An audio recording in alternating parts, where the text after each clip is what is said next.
to A Well-Designed Business. My name is Luann Nigara, and I'm so glad you found this podcast. Together with my husband Vince and our partner Bill, we have grown our company WindowWorks from the ground up.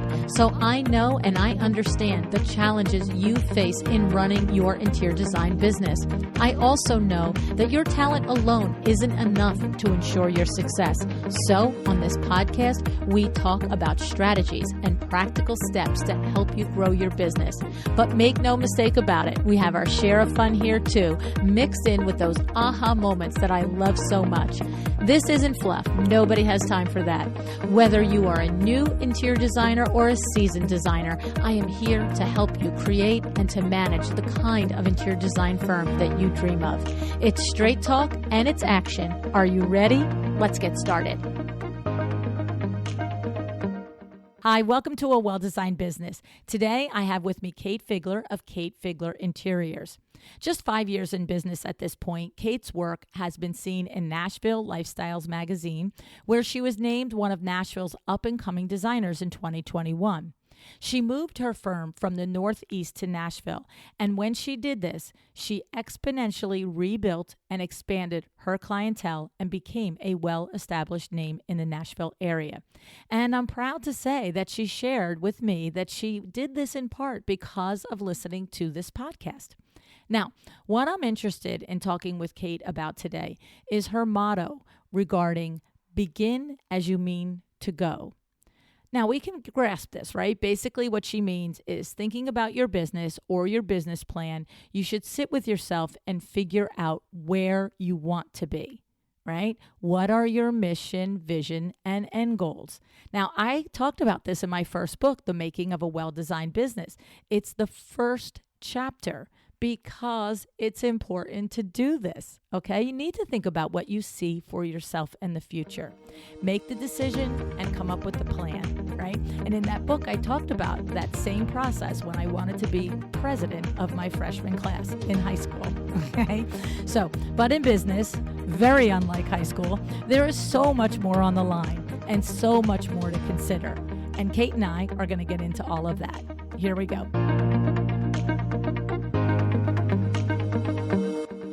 Hey, Kate, thanks so much for joining me on A Well-Designed Business today.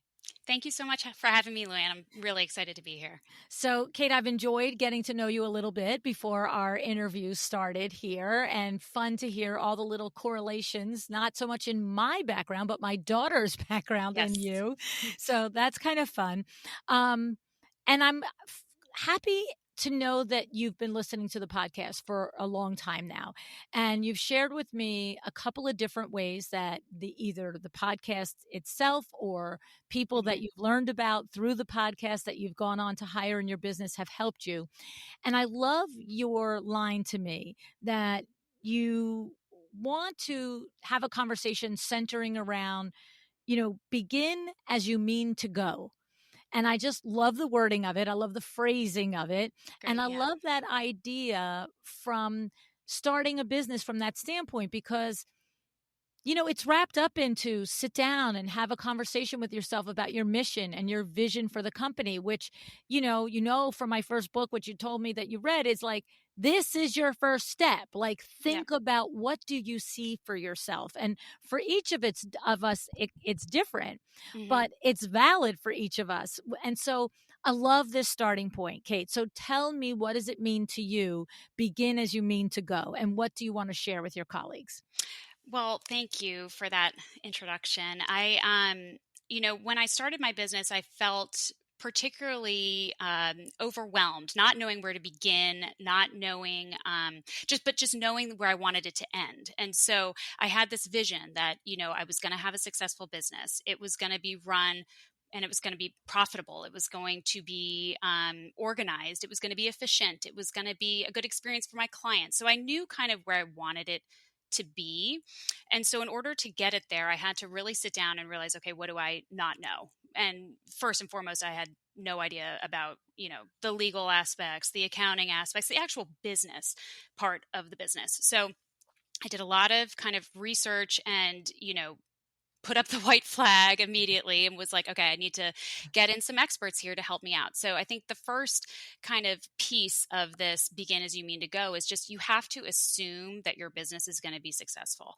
You have to assume that it is going to be what it is in your mind and set it up from the beginning that way. So for me, that meant getting the legal, getting the bookkeeping, getting the accounting, getting the insurance, and the photography, figuring kind of all of those pieces out that I had heard, through your podcast and through research. These are kind of the fundamentals of what you're going to need so that you're not 2 years down the road and being like, oh my gosh, what is sales and use tax? I definitely wanted to have that kind of all hammered out before I started. So I think that was kind of one of the first pieces that I really looked into, was just aligning all of those different people in my business and figuring out who they were going to be, how they were going to help, and getting them on from day one. And the other thing I have to say about that too is that I made the choice to participate as much as possible in their role. So I'm not an attorney. I can't write a contract, but I certainly was able to sit down and say, okay, these are parts of my contract that I think I want to have in there. I know I want to charge this, and I know I want to, say that I'm not responsible for, the wear and tear on your sofa 10 years down the road. And, I knew kind of the components that I wanted in there. So I was able to write those, get them over to my attorney, and have them look at it. I did my own books for the first year of my business and met with a bookkeeper. She kind of taught me the basics. She was a friend who was a bookkeeper. So we sat down. I was like, hey, teach me how to do this. And so I really wanted to know how to do my books so that eventually, if I was going to hire somebody, and when I did hire somebody, that I could speak to them and say, I know what it means to reconcile this, and I know what it means to do that. Accounting, same thing, kind of went through, setting up my sales and use tax with them, kind of really learning about each of those industries and how they affect your business. And similar with photography, like styled my own photo shoots, shot my own home, tried to get as much of my own touch on each of those sections of the business, just so I could really understand them. So I love, first of all, that, going back to, begin as you mean to go, because what you're saying is, I'm opening a business. I'm not, doing something here, and after 5, 6 months or 6 years, I'll see if it's profitable and I'll see if it makes Right. money, and maybe it'll work, and then I'll get serious. Yeah. Right. Yeah. No. It's No. like, no, it's like, I'm going to have a grown up business. And, and it's funny because you probably have met peers. I know I've met them, and I don't know if it's happening less now, or people just are more intimidated to tell me about it because they know I would probably do an exorcist head spin on them. Yeah. But in the beginning, people would more often than now share with me that they would start designing and running the project money through their own personal checking Right. accounts.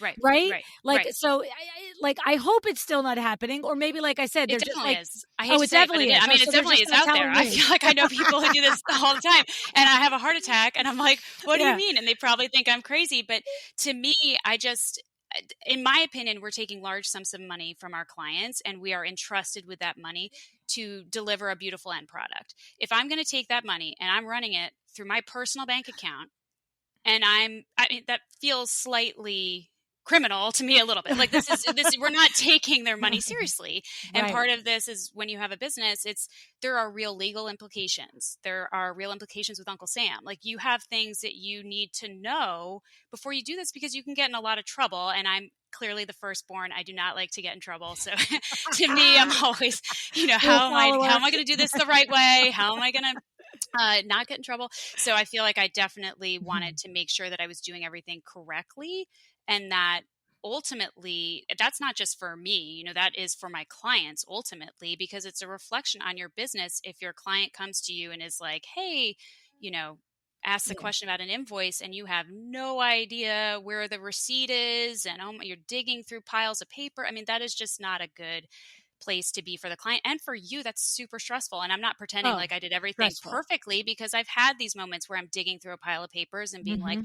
never doing that again, Right. So, Well, we um, all learn because yep, we've done it. Like yep, we almost every lesson we've learned, yes, and we are an evangelist for it because we've had yes, a moment or a period of time or yep, longer than that where we've made the mistake and we've paid the price for it, right? And so none of for us are sure. perfect. We've all Yeah, made the mistakes, right? right. But I mean, it's so funny to me because that particular mistake just seems to your point, it seems like doesn't that just strike you as I don't know if it's illegal, but it certainly seems unethical. It doesn't And the feel thing good. is, Yeah. the barrier to having a business check account is what? 10 minutes Yeah. of filling out a form? Yeah. Like I it's Like, not like it's this big barrier. not difficult. It is not difficult. It's not something you should be intimidated by. And I think that's ultimately, a lot of people feel intimidated Mhm. by the business aspect of this business. And you cannot be intimidated by it. You can learn it. There are a bajillion people out there that you can pick up the phone and call who will tell you all about it. And if you don't like how they're telling you about it because they're speaking over your head, then call somebody else. Like, Yeah. you can't stop until you find those people who will explain it to you. And I remember the first accountant I spoke to was the accountant we'd used forever in our personal lives, and he was talking a million miles a minute over my head. I had no idea what he was saying. I was just like, this is not, I need to find No. another accountant. Yeah. Like, I need someone who can sit down and explain to me all of this, because I'm not an accountant. Right. So, but there are real, I need to know what the accounting portion is of our business, because it's very unique to our business that we are Yes. collecting tax dollars and have to remit them, to our Yes. states. And so you have to learn about that in order to do this business and Well, understand it. and that is I've also noticed an Achilles heel of the industry and designers going into business is using the accountant that's been their personal Hmm. accountant. Now, that doesn't mean that he or she cannot cross the bridge, For sure. but what your personal accountant needs to do for you, I mean, unless you're like, Bill Gates or somebody, probably It's like isn't you, yeah, nearly no, the level of complexity a couple that emails a year. Yeah. yes, like, Yeah. right? It's like and so and it's funny because I have had that conversation often where they're just like my you talk about Peter Lang, the designer CPA, Right. and he gets it, and blah blah blah, and my accountant this, and he's saying that Peter isn't right about that, and I'm just like, stop right there. Right? Like Yeah. right there. That's Yeah. like we're going to ask the GP about neuroscience surgery. Like Yes. Yeah. No, like it's just, yeah. Right. yes, they're both doctors, but there's a level of precision that has to happen in the complexity of an interior design business. And if your regular CPA is willing to step up to the plate and think out of Hmm. the box and learn a little bit more about, your industry, and then also say to you, okay, based on my knowledge and what I've learned about over here, let's talk through which Right. avenue we're going to go. But just a it's fine. Don't ask me, Yeah. sweetie. I've got this.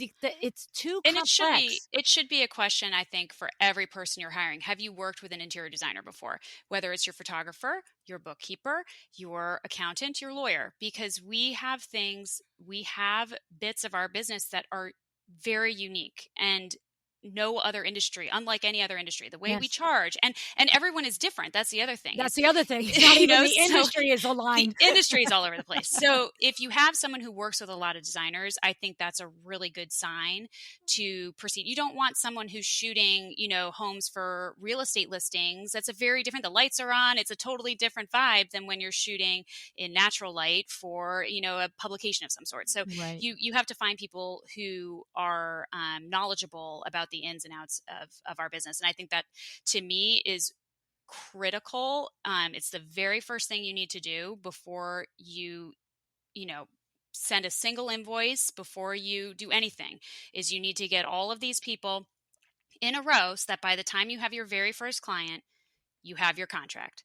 Because you should not be hiring, and no one should be hiring you without a signed contract. That's just should never happen. So all of these things and you need to know how to, get a purchase order filled out. You need to know how to send the invoice. You need to know then how to reconcile it. You need to know all those steps before you have your first client. Yeah. And to going to your point, begin like you mean to where you mean to go to is getting it done ahead of time ensures that it's done for when the train starts to go. Yes. right? Because Right. if you wait until the train is moving, now all of a sudden you're like, oh, I never declared an entity. Oh, I don't really have a bookkeeper. Oh, I don't really Right. have an accountant. Oh, I don't really have a good contract. You know Yeah. what I mean? It's like it has to happen first because, again, to your point, Kate, if you're intending when you open your business to be successful, theoretically in 3 to 6 months, you're going to have Yes. a pipeline of clients. And You're going to have now a couple you're clients, going to start to do all this. even if you have one client, Right. that you need to know how often you're going to be filing your, sales and use tax in your state. For me, it's every month, so your very first month you have a client and you're not, so you have to kind of set everything up with this vision of it is going to be successful, and it's not to say that you're not going to be practicing all of these processes. And that kind of like leads me into the second part of this, is that by setting up this kind of initial framework for your business, you're going to have these, rudimentary processes set up. And from there, you're going to develop your actual business practices. Like, how do I want to invoice my clients? Once a month, every 2 weeks? You're going to come up with your kind of nuanced things that are particular to you and particular to your business, but you're not going to be able to do that if you don't have this foundation Right. set. So going into that next step Yeah, of developing your process and procedures and stuff, yeah, how did you do that for yourself, Kate? Did you do it, trial and error the hard way? How did you actually develop that? Because that's a yeah, big step. That is not right. not a minute, especially if you do it trial and error. Right. No, I did. I definitely kind of devoured a lot of information, and I continue to do, because I think your business practices are always evolving. I swear my contract, I change it like every project. I feel like you're Of just, course. because you constantly are just like fine tuning things.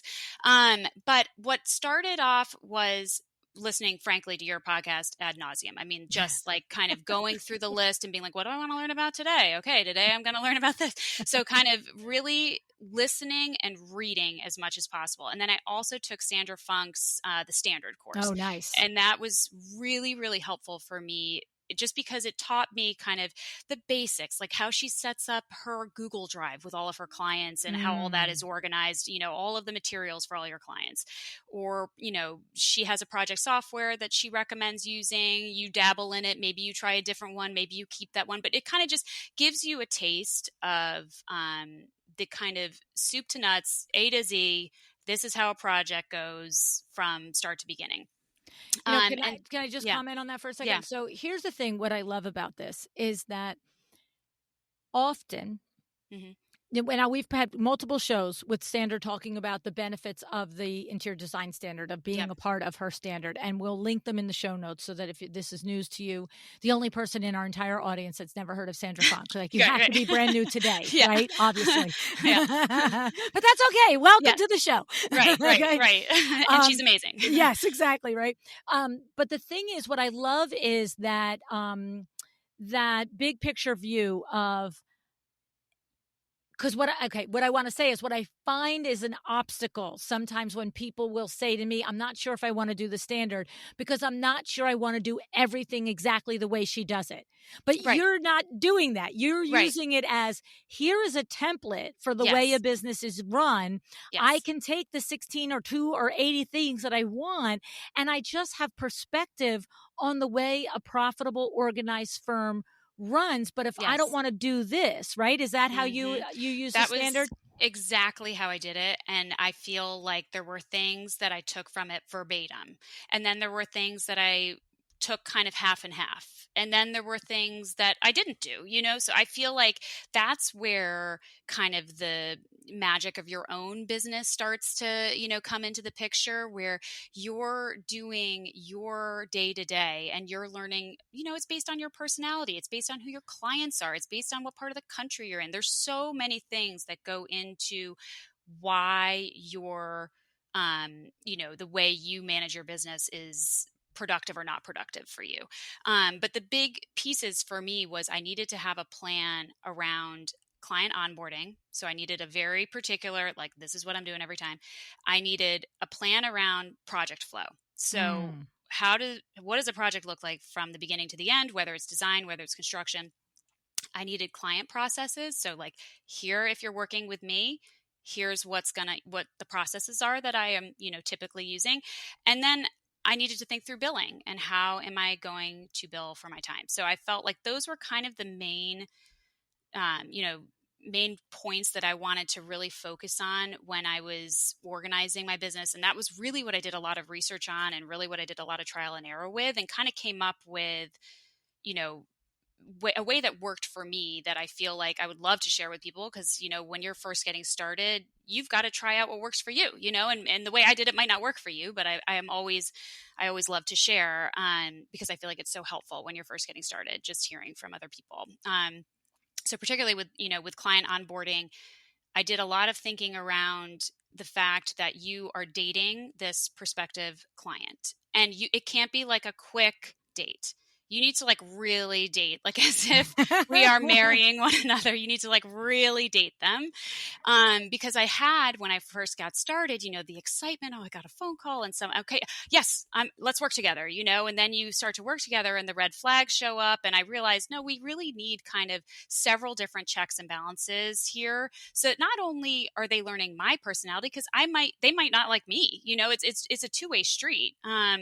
So for me, it always starts off with a questionnaire. Like they've got to go to my website and they've got to fill out the inquire form, because on there, it tells me what the scale of your project is, when you want to start it, and what your budget is. And right off the start, if we know you want to blow up your kitchen and do a master bath and an addition, and your budget is $10,000, Yeah. we're not going to be the right fit. And so that kind of is the first sort of check. And if I feel like all of those things kind of line up, then we go to a discovery phone call and we talk, and tell me about your project. I'll tell you about how I charge, and we kind of get to know each other over the phone. If that goes well, then we meet and we have a paid I charge for my time, and I meet them at the job site and we kind of walk through everything. And it's really after that meeting that I feel like I decide, okay, is this a project that A, I'm excited about, B, fits into our schedule right now, and C, that I think is going to be profitable and a good one for us. So I try to have all of those steps just to weed out, have as many opportunities for those red flags Right. to kind of Right. pop up as possible.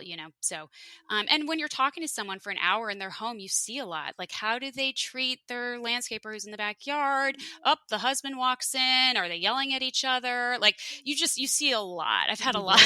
I've You had some do. very interesting experiences, in those meetings. But it really just is, I think, a very important part of the process. Well, it's interesting because everything you just said there about, the whole client onboarding and the getting to know you process of a Mhm. client and all that is 100%. I'm on board with all of it. The thing that hit me the most between the eyes is when you started with, I like to really consider that I'm really dating somebody. Yeah. Like you've heard it on the show. Oh, it's like dating. You got to get to know. But you were like, no, that I'm really dating them Yeah. Like, are because we really together? yeah, because you know what's interesting about that? There is a difference, right? Yes. Like we've all had ourselves, a friend, somebody that has just been like, oh, you know what? So and so introduced us. We're just going to have drinks. You don't care. You Yeah. really don't care. You have no Right. expectation. But other times you're like, I know him from my girlfriend's brother, and I've known him for years or her for years, and I really, really like this person, Yeah. and I want this to go well. Like Right. there is different levels of Yes. expectations of a date. And when you Yes. said, no, like, I want to think about like, I'm really going to date them, that says volumes, right? Yeah. Yeah, no, It does. because it's true. Because you really are entering into a relationship that can be up to, 2-3 years long, depending Right. on the project. And ideally, they're a client for life and they come back to you and you're in each other's lives. And especially, I'm in Nashville, Tennessee. I see my clients all the time, whether it's at a school function or in the grocery store. Like, these are people that you cannot hide from. You can't pretend you don't know them. We have to really enjoy the people we work with. And it's not to say that there aren't a whole variety of personalities and you're going to have all different walks of life. You are, but you're just trying to weed out, like I said, the red flags, Right. someone not being kind, someone not having the proper budget that aligns with what you do. And I always say to people, there is a designer for every budget. It's just what Yes. my wheelhouse is, who my vendors are, what I'm good at, where my relationships are in this lane. And Right. so you're not going to I always say, I'm like, some people are really good in the like Target, Wayfair lane, and like they can walk into Target and they come out with a cute dress and they look amazing. Oh I go yeah, into Target, I look terrible. me I too. come out, I it's have like no ill eye fit. for it. It's not, I don't look good. So I'm like, I always, it's just not my specialty. My specialty is, I can't go this to lane. Nordstrom's to come out with the good things. Yes, I no, just don't have the exactly. face for it. It's like, somebody Exactly. tell me what to put on. Yes, yes. So I feel, kind of passionately that you need to find the client who is right for you and vice versa, that you're right for them. Yeah. So it's a definite two-way street. And part of that is the communication piece and just being incredibly comfortable talking about money and explaining that to them. We're going to talk about money a lot, and just you have to be honest and you have to be upfront and you have to explain things. And this goes back to the initial point of like, if you know all of your information about how your business is run, you really understand your contract because you've met with your attorney a couple times, you were in the weeds writing it with them, then you can speak to your client during these onboarding meetings when they say to you, what's this, why is this in here, what is this, tell me about this, and then you can say, well, that's in there because blah blah blah blah blah. So I feel like it's important to communicate and to really understand your business in these meetings that you're having with people, and then they trust you. You look confident, you look like you know what you're talking about, and that immediately sets up a very good level of trust, I think, between your Yes, client yeah. and you. It's an interesting point because we've all also heard, I mean, I've seen it in Facebook groups 1,000 times. Anybody have a copy of a contract they can share with me here? And I'm just like, Yeah. Yeah. this is how you get a contract from Facebook. Like, Yeah. no, I Yeah, just, no, does not work that way. Does not work that way. And plus, it's so particular to your business. If yes, you're doing a lot of construction, you need a lot of elements in there that protect you against, that type of liability. If you have a lot of just straight up, decorating type jobs, that's a very different contract as well. You need to protect yourself against the client saying, my sofa's pilling 3 years later. There needs to right, be a little thing in your contract that you cannot, warranty everything for 100 years. So, right, right. I think you need to just really know your business, know your clients, know what you're doing, know what you hope to be doing every day, and write your contract with an attorney in that way. Yeah, I love it. I love it. Yeah. So, how many years in business are you at this point, I'm Kate? about to start my fifth year. So I Okay, started my business at the end of 2019. that's cool. I Yeah. feel like the fifth year is a nice turning point. It is. Yeah, It yeah. is. It's like we moved to Nashville, and everyone's like, just give it 3 years, and we've loved Nashville. But I feel after 3 years, like, yeah, okay, we kind of know everyone, we know everything. I feel like that's how this feels. It's like you've really gotten your feet wet.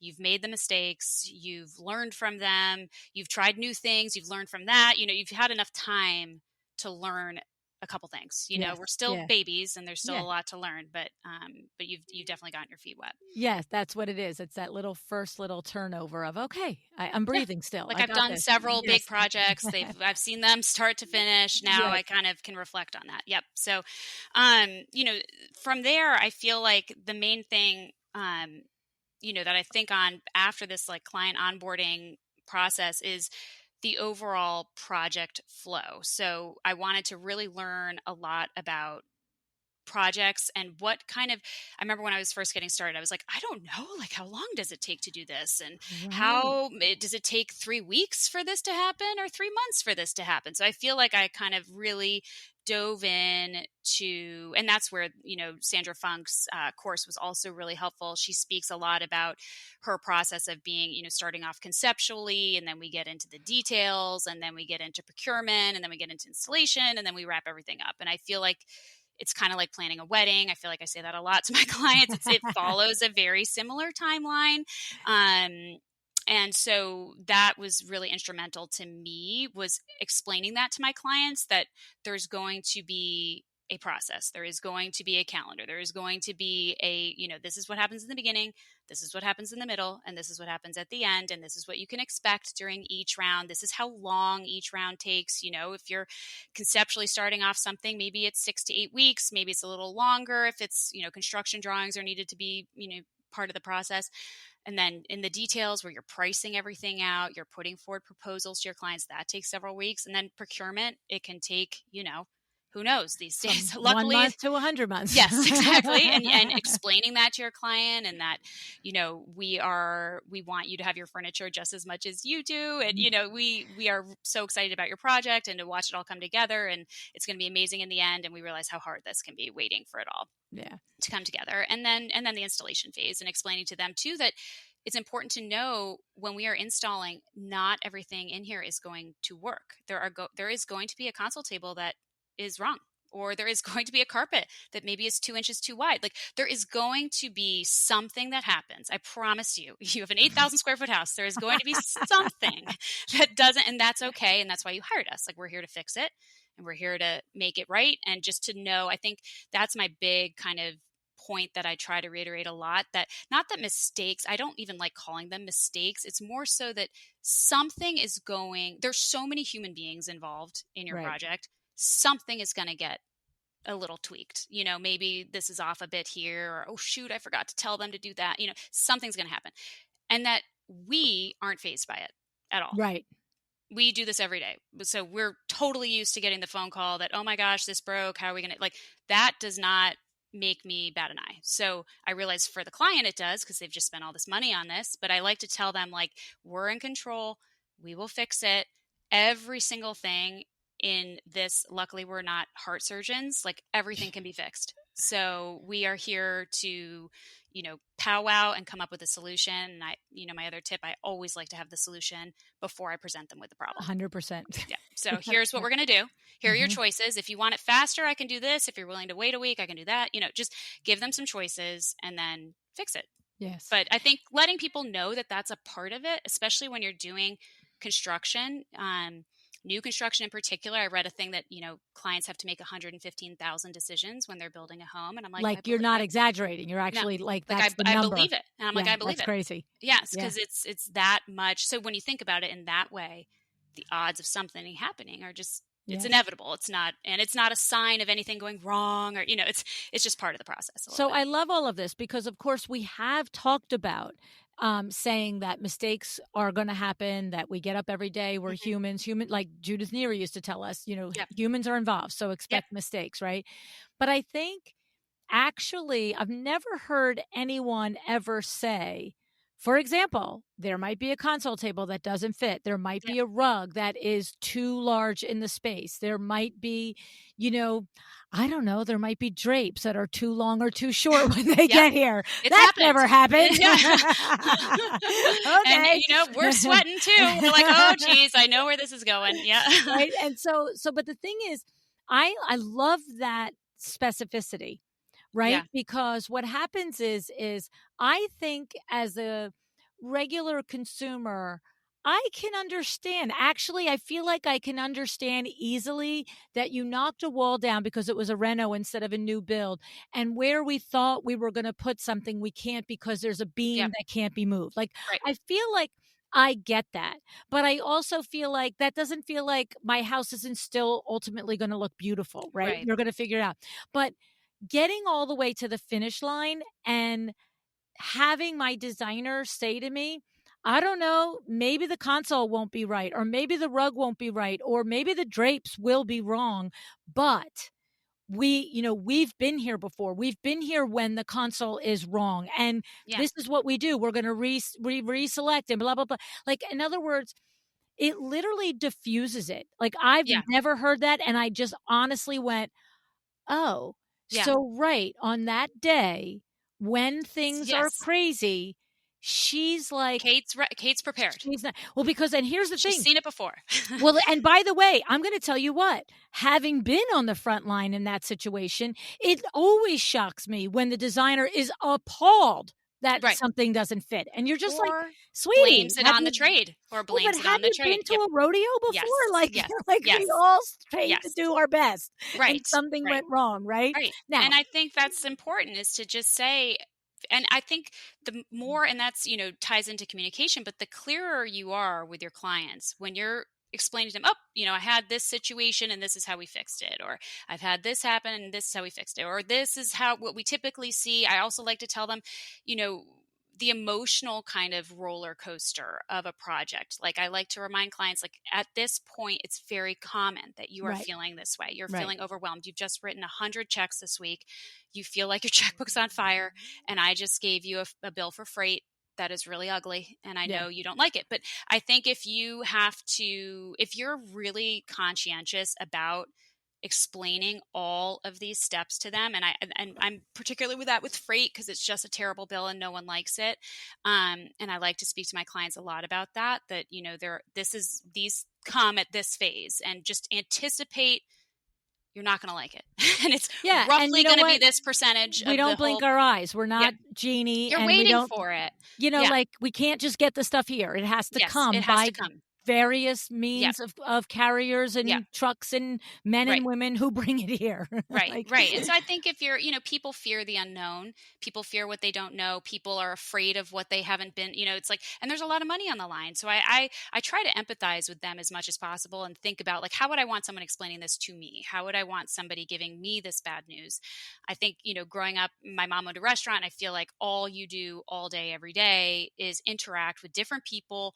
Um, they give you bad news, and you have to, my steak's overcooked, and you have to, on your feet, be like, okay, we're going to comp it, and we're going to do this. So I feel like you have to have that same mentality too in your design business, when you're or any business where you're working with clients, is right. how are we going to make them feel like their investment is secure, that Right. their time has not been wasted by you, that you are here, you are a professional who is going to fix the problem. So Yes. I think that helps a lot. And it doesn't mean that it's not, of course they're going to get upset. It doesn't mean that all of that Right. doesn't, just magically disappears. But I think if you are really, really putting in a lot of time and effort into how you speak to clients and how clear you are with them, it's really going to help you in the long run. And I just have to emphasize it again. It's, if you make it clear that you are doing everything you can to avoid these situations, but they happen, and they happen on every project, and yours might be a rug, and the next job might be a drape, and Hmm. the next job might be, Hmm. the carpentry in a certain room, but that this is what I do. This is actually the definition of what I do, is I Exactly. problem solve for these. So Exactly. this is the Yes. point. This is Yes. why I'm here, right? Yes. I think And a lot of clients think that your business is just shopping all day and fluffing yes, pillows. And I'm like, no, no, no, no. Like, I feel like 75% of what I do is putting out fires. right. So it's, ooh, like you said, now we can't put this beam here. We took the wall down. What are we going to do? We're going to figure out plan Right. B. You're constantly doing that. The tile went in upside down and the Yes. Which has herringbone's the happened to wrong me. way. That's happened to me. Exactly. Even with the drawing, taped to the wall. And you're like, I don't Exactly. know how I could have made that clearer. Right. But I relayed it But myself. But other than yes, that, yes. So I feel like these things are part of, and the more you see it, the more yes, you have that aha moment yourself of like, oh no, this is just par for the course. Like, this is what being involved in a project of this scale entails. You yes, are not just putting up, this is, and certainly it can happen if you're just doing a powder room, but I'm talking more about these like really large scale, you're decorating someone's house down to like the toilet paper holder. So right, right, you have just too many things going on to expect absolute perfection. right. And that, you shouldn't be expecting, like, nothing is perfect in this No, world. And if you're going to lament, a half an inch on a cabinet that we didn't, yeah, that's like really, right. that's a red flag. Get a hold of There. yourself, Yeah. right? Yeah. Well, Yeah. and it also reminds me of, like, I think about my grandchildren. Depending on my level of patience at any given moment, Hmm. I would say most of the time, because they are my grandchildren, not my actual children, um, when they are upset about something, it's 100% proven. The calmer I am, the Right. faster they get calm, right? Oh, If I come so over and true. I'm Yep. like, oh my God, you fell down. Oh my God. Like, oh my, Yep. it's like, I got Yep. you.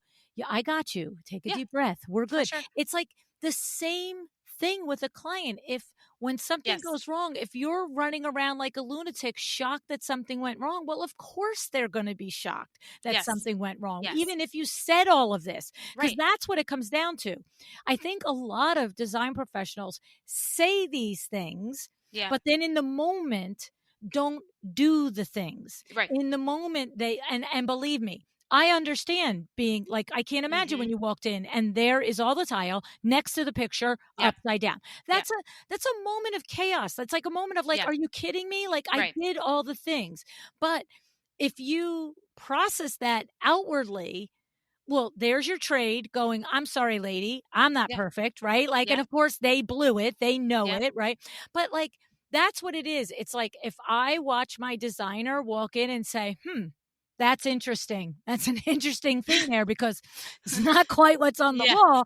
Yeah. But you know But we'll what? fix it. We'll figure this out, right? Is different than you railing. And now Yeah. I just look and go, oh, she doesn't, I don't know Yeah. how you get tile upside Yeah. down, right side, right? Right. But she doesn't seem to be She's upset. yes, So she's exactly. gonna figure it out. And it goes also, I think it's important to touch upon your trades. It goes for the trades and it goes for your clients. Like you cannot blame in the moment, you know, oh, it's the tile, this tile guy. Blah, blah, blah. Like if you're railing on him, Why did then you hire that's him? That's my what, like question. exactly. It's a reflection of you. It's like people who complain about their husbands all the time. I'm like, you Right, you married him. Like right. why are you You didn't chain your leg to him, Yes, sweetie. yes. So I feel like it's very similar when you're on a job site. It just makes the whole job look unprofessional. Mhm. So you have to keep your calm and say, a mistake has happened. They're going to fix it. And you'll see when you work with your trades as well, like there are, because you'll be on enough projects where something will happen, you'll know your people who, when something like my workroom here the other day, the drapery, we needed, she needed to make them a little bit wider. They just didn't close all the way. We needed them fully functional, and they were about an inch short because I don't know what happened. Oh my Something happened, god. and Oh, so that's a inch. she immediately was like, the client's there watching them go up, and you're like, you feel the little sweat start to form on your lip because they're not about to close, and you're like, oh gosh. And my workroom was like, don't worry, I'm taking this home and I'll be I'm right gonna back. replete it. Yeah. I'm Done. gonna Like take we're it down. done. I'm gonna And this replete is it. how I'm We'll going to see you do in a it. couple of And hours. we're not charging you for anything and you're good.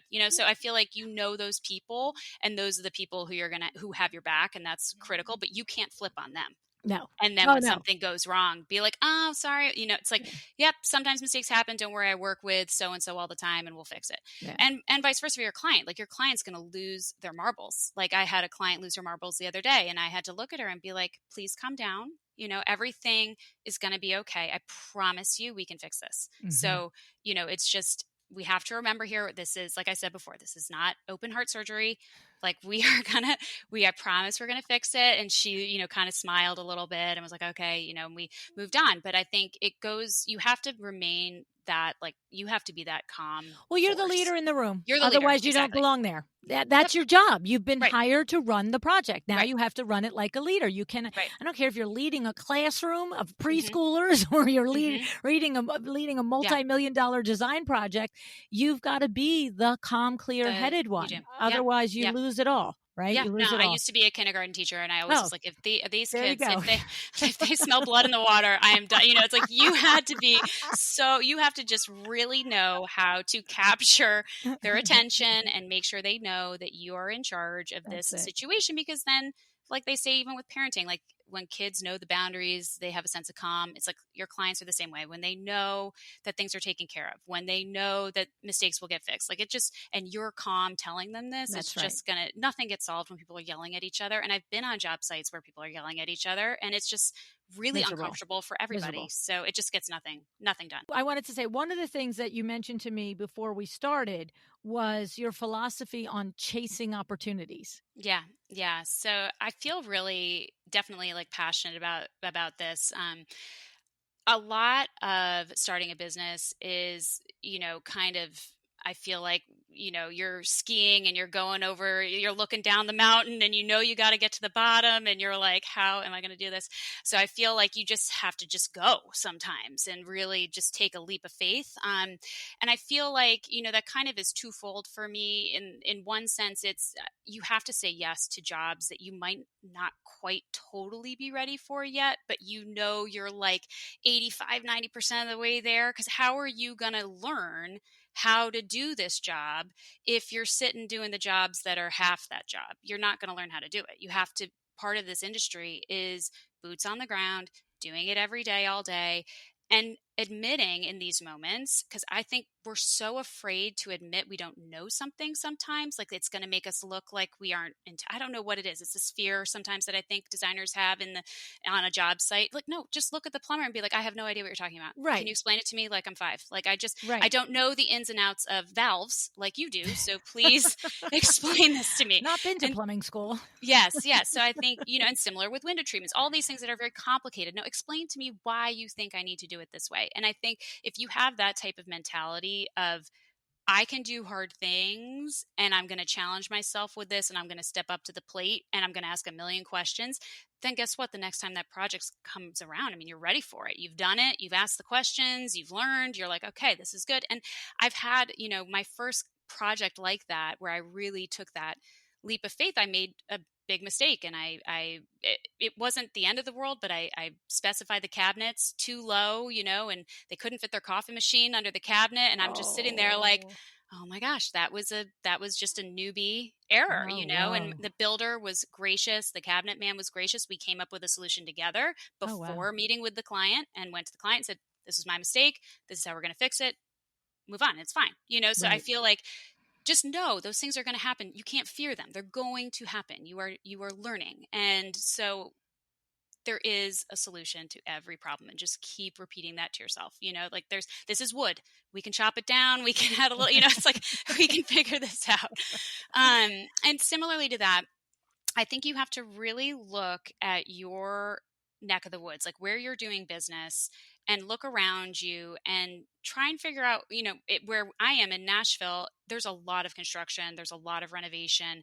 And I knew pretty early on if I wanted to be getting projects that, the projects that I wanted to get here, I was going to have to learn how to draw for, construction drawings. So I was going to have to learn either SketchUp or CAD. I prefer SketchUp personally for me. And so I, took some online courses, learned SketchUp, and am so grateful that I did that, because now, it's not just that I have to hire out for that all the time. So, God forbid you ever do want to downsize, I can still do all the things I was doing, Right. so I feel like that's a big piece of advice I would have is if you're looking around and you're feeling like, gosh, I really wish I could do 3D renders, or I really wish I could do, are you going to be, top of the line, the best of the best day one? No, but you can learn how to do this stuff. There are Mhm. courses out there. There are people you can talk to. And certainly if it gets to the point where you want to hire out for that too, you can. But that's something that's important to me, is looking around and really thinking, okay, how can what is going on around me? What type of design is going on around me? What type of design do I want to be involved in? And I want to learn how to do that and So learn it. I love this. I love this concept here. I love the idea of identifying the market that you're in and what Yep. is happening in the area that you're in.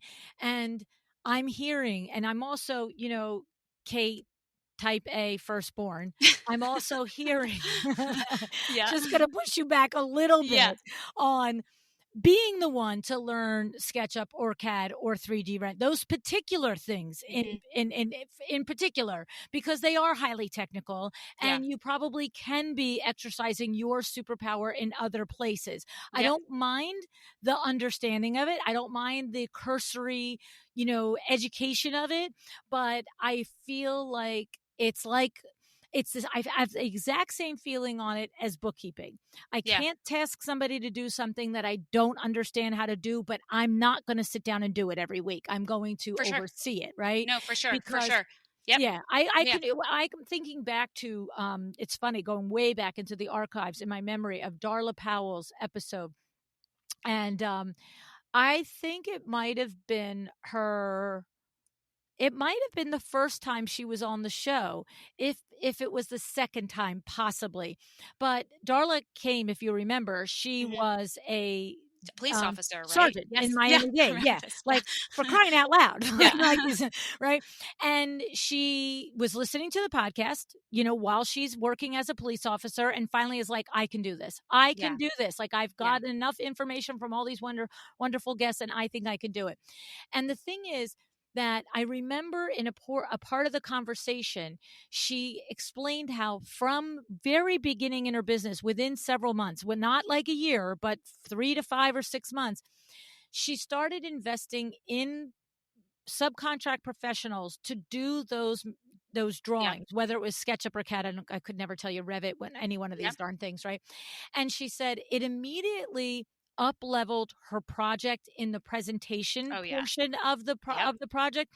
And this is why Darla Powell Interiors, came out and was doing like pretty good high level projects from year one. You Right. know what I'm saying? And I remember her saying, like, no, like because at that time the conversation centered around, I never remember the dollars or the numbers, but it was like, oh, I could save, let's call it $100 on doing it myself. And she was Yep. just like, no, see, Yeah. I can spend $100 to have you do it. And during that hour or 2 hours that you're doing it, I can go create Yep. $1,000 or For sure. $5,000. Right. For sure. And so I just want to make sure I know that I'm the same way. Listen, I've said 1,000 times. I was an athlete my whole life. When I went to do my first triathlon, I had to read a book on how to ride a bike and how to swim. Like, it was like, okay, Yeah. just make sure I Yeah. actually know everything I Yes. need to Yes. know Yes. about Yes. swimming. No, and I could totally appreciate that. And I feel like it is not everyone's, some people, I'm sure, like technical construction drawings are just not where they want to spend their time, but it's more so reflecting on like, what do you want to know in your business? Because if you Yes. don't have a passion for it, and you're not, I have, the cabinets are my favorite part of my job. I'm so glad I took the time to learn it because I Mm, love see, cabinetry. and it pays So off for for you to me, have it that pays, technical knowledge. I enjoy it. So Yep. to me, it was knowing that I wanted to learn that, knowing I wanted to figure out how to create construction documents. That was important to me because it was a part of my industry and it was something I wanted to learn about.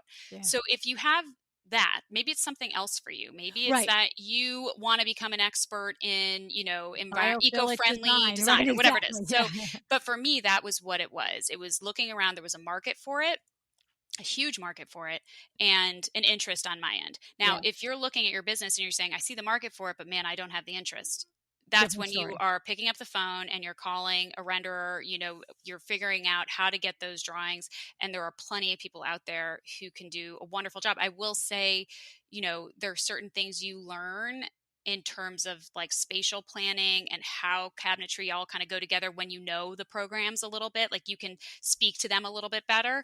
But it is such a valuable lesson, I think, to reflect upon your interests and how they coincide with your neck of the woods, because every part of the country is different. And I've lived in the Northeast now, I've lived in the Southeast. Like the two worlds there are just really different. Yeah. The budgets are different, the type of work is different, the style is different, so if you kind of have that eye to where you are and what you can do to be in the mix in your, neck of the woods, I think that's really important. Yeah, and that's the crux of your advice right there, and I love it. It's, Yeah. it's what we say all the time. Know what you want to do. It's what you Yep. started with. Yes. Make it where you're beginning where Yep. you mean to go. It's like, and I love that you're identifying. Take a good look at your area. What are the opportunities Yeah. in your area? And you're saying take the opportunities in your area and see where the alignment is with the things that you like doing. Right. So you go to Nashville and you see the building boom Yeah. and you connect that to your desire for Yep. this puzzle of cabinetry Yeah. and drawing. But Yep. somebody else could go to Nashville and see a different cross Right. section. It's Right. the same town. It's the A same hundred thing, percent. right? A Like that's what's hundred so percent. cool, Yes. right? And that's what's so great about what we do. It's a creative field. Yes. There's a million ways to do it. There's a million styles. There's a million, aesthetics. So it's really figuring out your particular niche. Yeah. And so I'm very thankful to the fact that I was able to kind of pinpoint that, because I do think it's fun. It makes the job fun, but you also learn quickly too, like what are the things I need to be hiring out for me. Again, it was the bookkeeping for me as well. Like that is Mhm. just as long as I did it for, I was ready to move on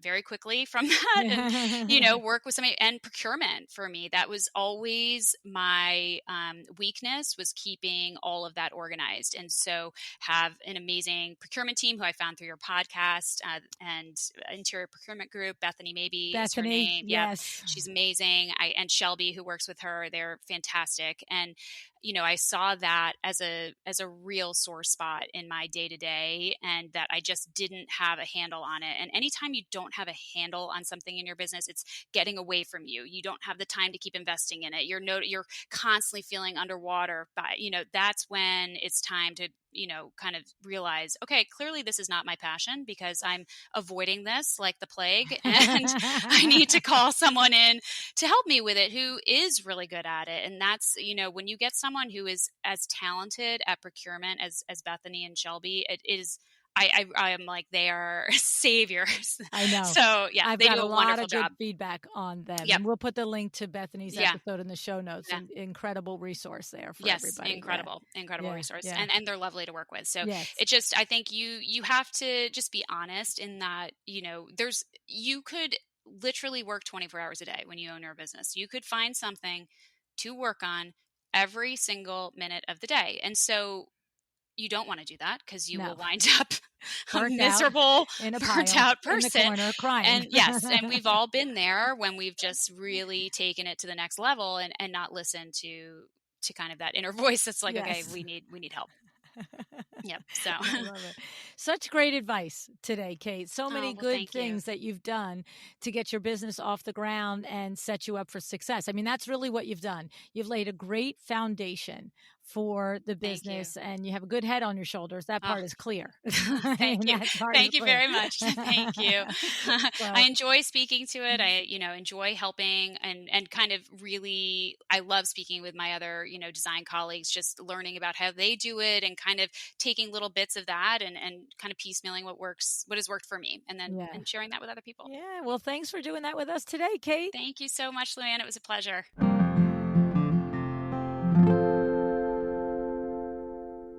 Kate may have been overwhelmed when she started Kate Figler Interiors. Completely understandable. But she started knowing what her end goal was. Of course, each one of us wants to create, a profitable business that gives us a lifestyle and an income we desire. But how do you specifically imagine getting to that? Because that's the thing. That will be different for each one of us. And that is the key that Kate is talking about, honing in on what that is for you personally, beyond just the big vision. It's creating your specific vision. Kate took the time to sit with herself and ask the questions. And she went back to her mantra, begin where you mean to go. Once you have this clarity, are you magically going to know how to get there? Probably not, but at least you know what you're going toward. You see the difference, right? And what do you have to do at this point? Well, you have to do like Kate did. You have to start learning, okay?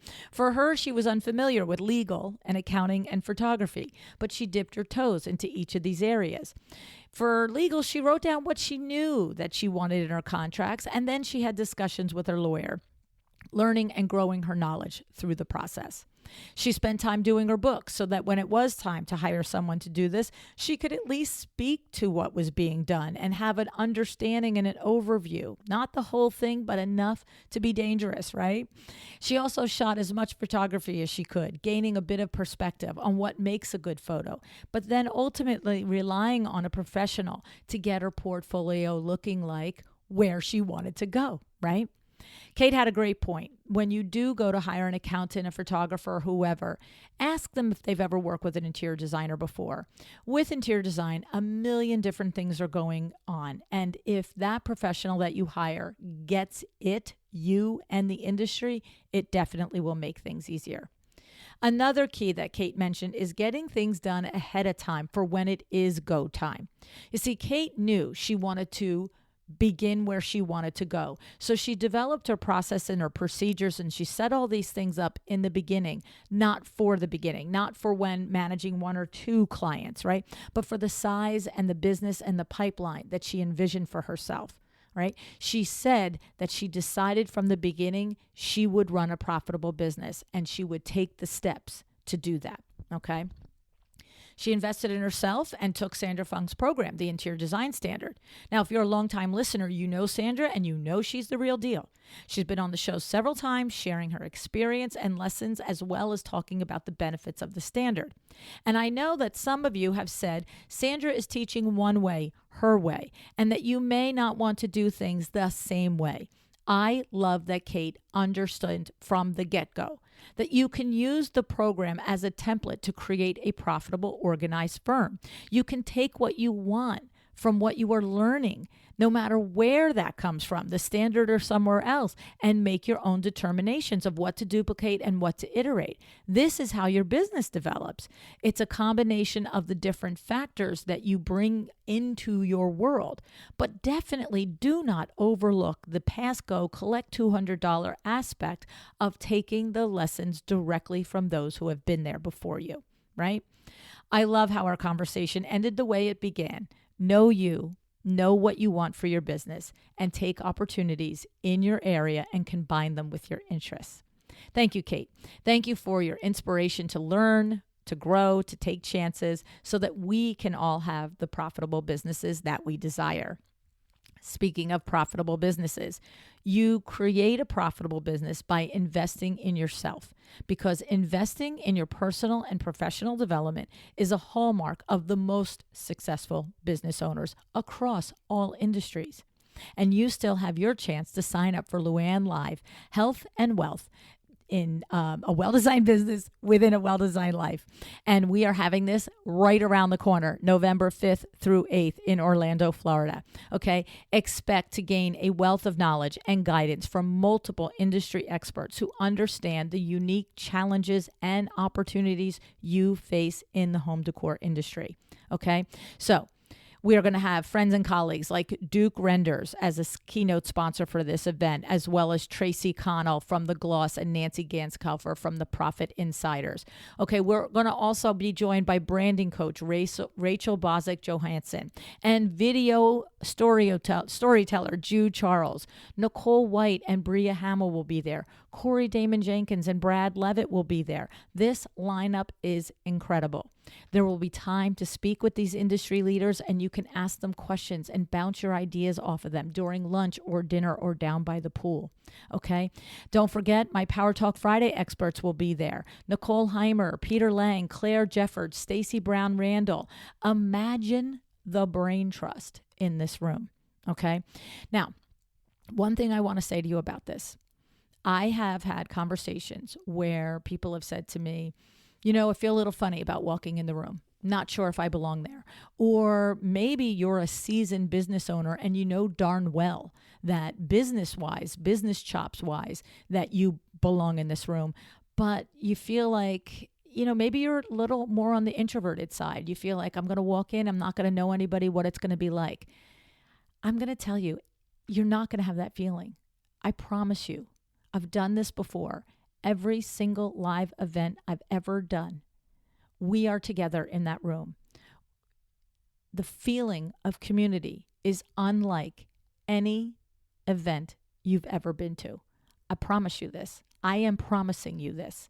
Okay? So if you want to be there and you're not sure you can visualize what it will be like to be there, and you're a little concerned or a little nervous, I'm telling you, put it aside, put your big girl panties on, and come and see for yourself that it really is coming into a room filled with friends. And they just happen to be the friends that know exactly how to help you make your business better. All right. Go to luannlive.com to learn more, and I will see you in a couple of weeks. Thank you tons for joining me today. Decide to be excellent.